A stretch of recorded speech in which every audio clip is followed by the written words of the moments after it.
Bienvenidos a Siempre hará falta pensar, el espacio donde la filosofía nos guía en la búsqueda de respuestas a los desafíos educativos de nuestro tiempo. Soy Natalia Gutiérrez y te invito a cuestionar juntos los fenómenos que moldean la educación. En un mundo de tendencias y cambios hay algo que no cambia. Siempre hará falta pensar.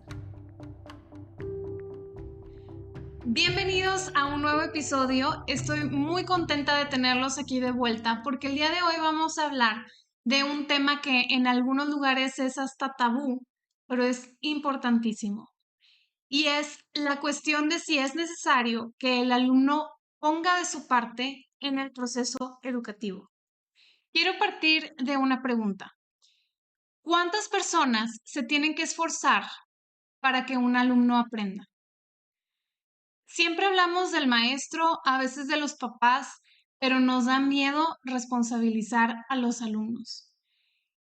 Y para introducir el tema, quiero que pensemos juntos en un alumno ficticio. Vamos a hacer un ejercicio de imaginación donde un alumno, Pepito, está llegando a los 18 años, está cursando su preparatoria y resulta que la mayoría de los años escolares que ha cursado los ha aprobado por inconsistencias burocráticas de que no se le puede reprobar, o porque el maestro no quiso batallar, o porque a lo mejor tiene influencias, o cualquier motivo.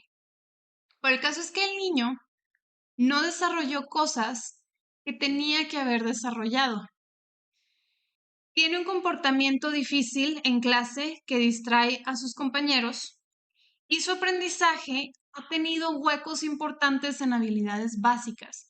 Por ejemplo, repito, el día que había que aprender a encontrar ideas principales en un texto, no quiso esforzarse por algún motivo, a lo mejor simplemente no pudo, y el día que hubo que aprender a resumir, no tenía las herramientas para hacerlo. Y así ha transcurrido su camino académico. Él llega al salón de clases en preparatoria y no es capaz de entrar en temas complejos que requieren una madurez de la que él carece. Hay que sentarse a leer, hay que escuchar con atención, que pensar en cómo responder a una pregunta y él decide simplemente no hacerlo. El maestro explica, pero Pepito no entiende nada. El maestro pregunta si alguien tiene alguna duda y Pepito no tiene ninguna duda. Todo está bien. Y todo es chiste, todo es juego, nada se toma en serio, pero a la hora en que el docente habla con él y le dice, Pepito, tienes que redirigir tu comportamiento, no está bien, estás distrayendo a los demás, Pepito te está afectando, Pepito vas reprobado, Pepito lo niega y él no está haciendo nada mal. Y es que él es un alumno estrella mal comprendido. Y es que, maestro, tus métodos están obsoletos. Y es que, maestro, yo estoy haciendo todo. Mira, aquí está el trabajo mal hecho, pero aquí está. Tú no lo sabes apreciar. Tus criterios son subjetivos, etcétera, etcétera, etcétera, etcétera. Y entonces pasa cuando el maestro pone todo de su parte, pero el alumno no responde. El alumno simplemente nunca puso atención, nunca hizo un esfuerzo. Es justo hablar de educación sin hablar de corresponsabilidad, porque la educación no es un espectáculo y el alumno no puede ser un espectador pasivo. Y aquí quiero adentrarnos en una pregunta. ¿Quién tiene que moverse en el proceso educativo? ¿Quién tiene que esforzarse en el proceso educativo? Ya habíamos platicado en el episodio sobre el deseo de conocer, que vemos que falta mucho en la apatía escolar, que Aristóteles decía que todos los hombres desean por naturaleza saber. Todas las personas, para Aristóteles, tienen esta curiosidad por su entorno. Y entonces, si el deseo de conocer es natural, ¿por qué es que parece ausente en tantos alumnos? ¿Qué es eso que interrumpe un proceso natural? Simone Weil nos decía que la atención es la forma más rara y más pura de generosidad. Cuando algo nos importa, pues le damos nuestra atención. Y eso es algo que tiene que venir de la voluntad del alumno, no es obligación del maestro despertarla hasta cierto punto. El maestro presenta la información como interesante, relacionada al alumno, a las metas del alumno, a la vida del alumno, pero si el alumno de todas formas decide no poner su interés, eso es una decisión propia de él.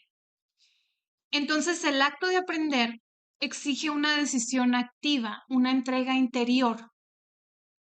Y aquí me surge la pregunta, ¿estamos enseñando a los alumnos a prestar atención en cualquier edad, en cualquier etapa de desarrollo? Y estamos despertando y alimentando esa capacidad de atención en todo el camino académico. Y sí, también nosotros estamos dando ese ejemplo de atención, porque me viene a la cabeza el episodio que tuvimos con Silvana Mesa sobre la tecnología y la educación, todo el tema de las niñeras digitales, todo el tema de que los papás normalmente están muy ocupados, los maestros estamos muy ocupados. ¿Cuántas veces nos pasa que no podemos estar realmente presentes en el salón de clases, que tenemos que estar pensando en contestarle un correo al coordinador y en escribirle a la mamá de otro fulanito y en decorar el escenario para el evento del Día de las Madres, cualquier cosa que no es estar dentro del salón de clases y que nos hace quitarle la atención a los alumnos? Entonces, si no partimos de un ejemplo, es complejo pedir la atención de ellos. Tenemos a María Montessori también, que hablaba de que la educación no es algo que el maestro hace, sino un proceso natural que se desarrolla espontáneamente en el ser humano. Montessori insiste en que el alumno debe de ser el protagonista de su proceso educativo. El maestro lo va a guiar, pero no puede sustituir en él el deseo de aprender. El maestro no puede definitivamente aprender por el alumno. Y el objetivo de todo el proceso educativo es el aprendizaje, no es nada más la presentación de información. Pero entonces, ¿cuál es la responsabilidad del maestro? Paulo Freire hablaba de que nadie educa a nadie. Y nadie aprende por sí mismo. Nadie aprende estando solo. Los hombres, los seres humanos, se educan entre sí. La educación entonces es dialógica, es decir, que exige una colaboración cercana del alumno y del maestro. Y si el alumno no entra en diálogo, el proceso se rompe. Y no hay nada que docentes, padres, administrativos, sistema podamos hacer sin la colaboración del alumno. Aquí quiero hacer una aclaración. Cuando hablo de la colaboración del alumno, espero una colaboración acorde a su edad. Yo no le voy a pedir a un alumno de 6 años que haga funciones o que tenga la autonomía de un alumno de preparatoria, pero estamos buscando que precisamente desarrolle esas habilidades y esa responsabilidad para llegar a ello. ¿Qué significa que un alumno ponga de su parte? No se trata de que el alumno lo sepa todo, sino precisamente de que se disponga a aprender. No entiendo lo que me dijo el maestro, le pregunto. No me interesa la clase, me estoy quedando dormido, hago lo que haga falta para mantenerme despierto. Hay actitudes clave, la atención que ya mencionábamos, la curiosidad, la honestidad intelectual, es decir, no sé, y está bien. La integridad académica, que sin ella no puedo aprender, sin ella no puedo desarrollar lo que hace falta en cada momento. Y el esfuerzo, que pues es la semilla de todo. Y hay una diferencia entre ser enseñado y querer aprender. El ser enseñado no va a retener nada de mayor trascendencia. El ser enseñado está sentado en un salón de clases, pero no significa que lo que esté sucediendo frente a él vaya a tener una trascendencia a futuro, incluso si la clase es interesante, incluso si la clase es dinámica. El alumno tiene que engancharse, tiene que decidir ser parte de lo que está sucediendo frente a él. Consideremos en esto varios perfiles, porque no nada más el alumno que coopera poco en su aprendizaje va a ser el que tiene comportamientos indeseables en el salón de clase. Sabemos que también hay otro tipo de perfiles que no aprovechan las clases. Por ejemplo, un alumno que pregunta, que duda, que se equivoca, a veces puede molestar mucho a sus compañeros, pero está aprendiendo más que el que responde automáticamente sin pensar. Hay alumnos que hacen todas las tareas mecánicamente, sin absorber el contenido, sin hacerlo suyo, sin cuestionarlo. Y este tipo de alumno espera sacarse un 10 porque todo funciona mecánicamente. Él hace lo que tiene que hacer y obtiene lo que tiene que obtener, pero obviamente no siempre es el caso y se dan encuentros ahí, pero es eso, no es un alumno que esté cooperando de la manera adecuada con su atención al conocimiento. Decimos que una inteligencia que funciona es una inteligencia que cuestiona. Cuestionar es parte esencial de nuestra relación con el conocimiento. ¿Cuáles son los obstáculos principales a nivel cultural y escolar que producen esta falta de cooperación? Está la cultura de la inmediatez por un lado. El alumno quiere respuestas rápidas, no quiere procesos lentos, no quiere tener el dolor de cabeza de interrogar, de investigar, de procesar, de analizar. No quiere leer diversos artículos y sacar preguntas para poder llegar a una conclusión. Quiere más bien un video corto, interactivo, con mucho movimiento, que le explique fácil y claramente todo lo que hay que saber para pasar el examen. Pero ¿qué clase de profesionista sería este si eso es lo que le damos en su edad adulta? ¿Cómo va a seguir un método científico si solo quiere aferrarse a sus respuestas? ¿O cómo va a encontrar soluciones si no se quiere cuestionar? ¿Cómo va a afrontar retos si su única ambición siempre ha sido el confort y no lo hemos enseñado a batallar un poquito para que no se convierta en un enorme sufrimiento el hacer lo mínimo? También está el hecho de que muchas personas perciben la escuela como un trámite. Muchos alumnos no ven el aula como un espacio de transformación, sino como una obligación.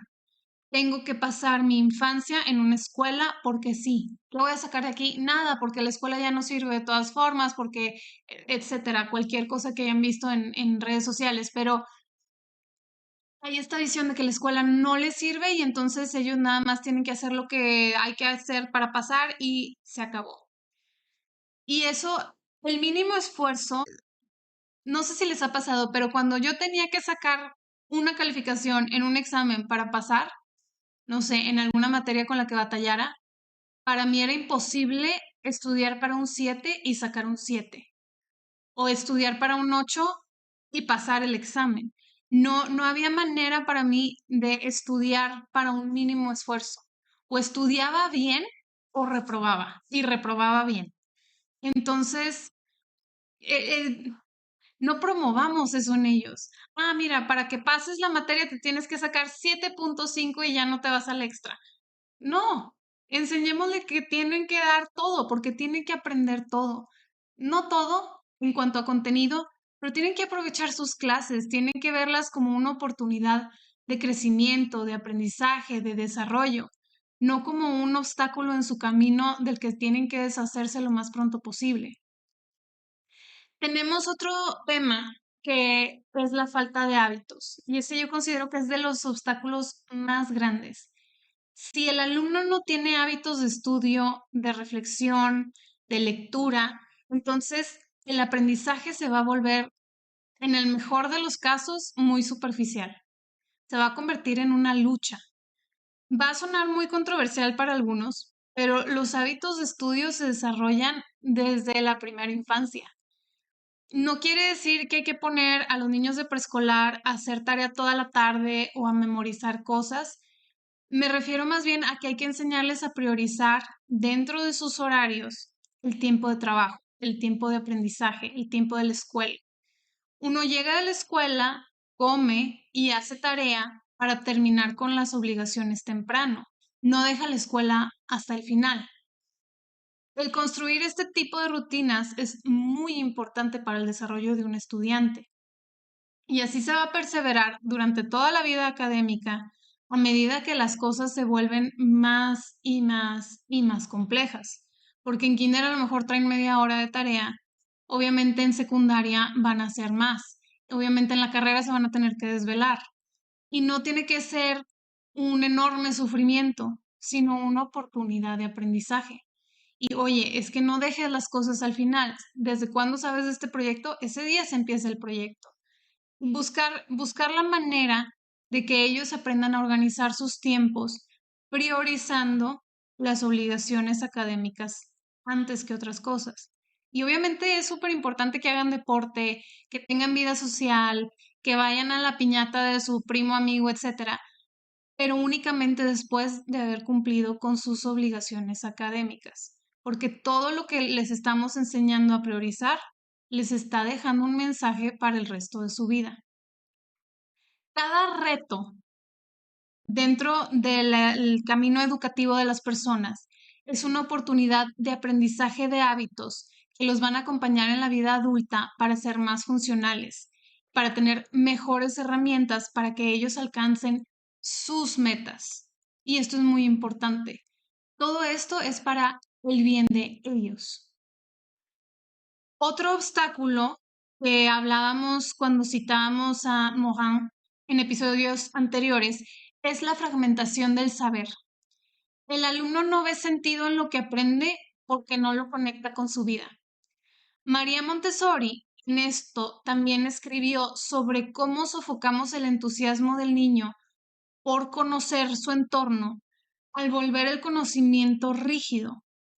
No, no vamos a hablar del bicho que te encontraste en el jardín, vamos a hablar de la célula.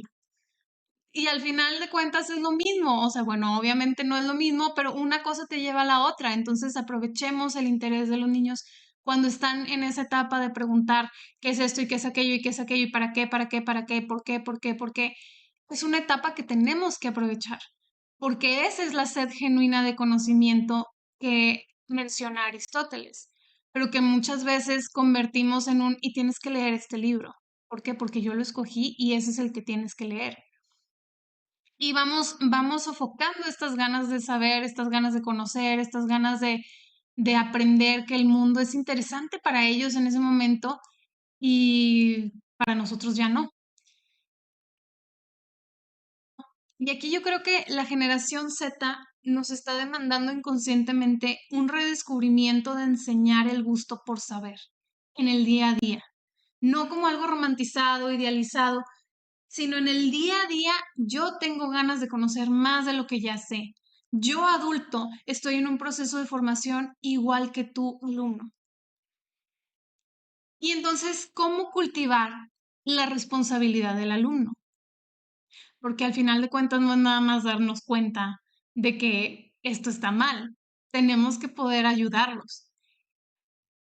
Montessori nos habla de crear ambientes preparados donde el alumno pueda elegir, explorar, equivocarse. Es decir, no estos ambientes rígidos, artificiales que rodean ahorita a muchos niños, pues no tienen mayor beneficio para ellos. Necesitamos espacios donde el error sea parte de y no sea un problema, sino sea una oportunidad de aprendizaje. Ya descubriste cómo no se hace esto. Entonces vamos a buscar la manera en la que sí. A lo mejor faltan otras 100 maneras en las que no, antes de que llegues al sí. pero vamos a perseverar. Y este tipo de actitudes que precisamente permiten que el niño siga buscando respuestas a las preguntas que ya tiene. Freire nos habla de generar un diálogo auténtico, donde el alumno se siente escuchado, pero también retado, que no sea cómodo, que no sea vengo a hacer nada y vengo y yo soy el más inteligente y siempre saco 10, sino que siempre haya un reto, que siempre haya algo que me haga ir más allá, que siempre haya algo que me confronte y me cueste, porque realmente esté desarrollando cosas nuevas, realmente esté yo siempre en este proceso de ¿qué me estás diciendo, maestro? Entonces la vida es así, entonces esto funciona de esta manera. A ver, vamos a ver. Y hay estrategias muy prácticas como el interrogar con sentido, el hacer preguntas que despiertan el pensamiento, muy a la manera de Sócrates, que ya hemos platicado en otros episodios, el narrar historias, el usar historias que conectan con su contexto para precisamente despertarlos y traerlos de vuelta, el modelar el entusiasmo. Uno como maestro es modelo, es ejemplo de amor por el conocimiento. Un maestro que tiene flojera con los temas que enseña, un maestro que le molesta el tema que enseña, no puede transmitir esto. El crear rituales de atención, los momentos donde se cultive el silencio, la escucha, la reflexión. Pero para que todo esto pueda funcionar, primero necesitamos una conexión. Y hay alumnos con los que es muy, muy difícil de conectar. Y no hablo del alumno desastroso de Pepito del inicio del episodio, hablo del alumno callado, que se sienta detrás de la columna, que trata de pasar desapercibido. Pues si tú te acercas, parece que estás cometiendo una gran intromisión. Ese alumno es muy difícil de conectar con él. Pero a partir de la conexión, el interés se despierta naturalmente. Y no es obviamente solamente tarea del maestro, es tarea de todos los personajes, es tarea de todos los adultos que estamos en la vida de ese alumno. Y obviamente también es tarea del alumno. Ábrete tantito. El que se abra un poco para que podamos entrar es muy importante.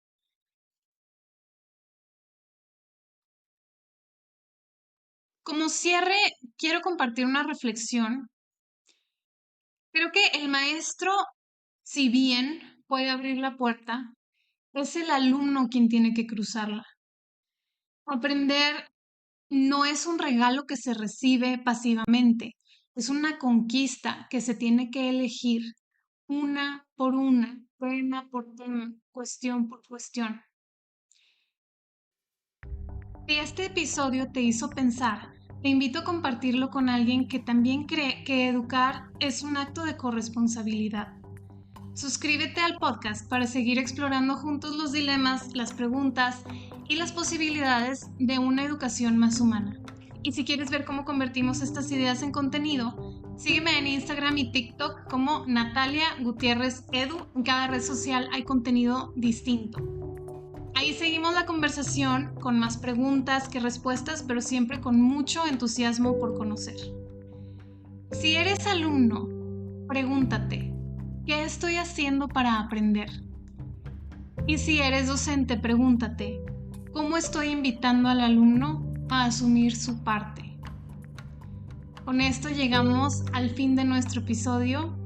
Los invito a seguir al pendiente, a seguir cuestionándonos porque la educación puede ser muchas cosas en el futuro, pero siempre hará falta pensar.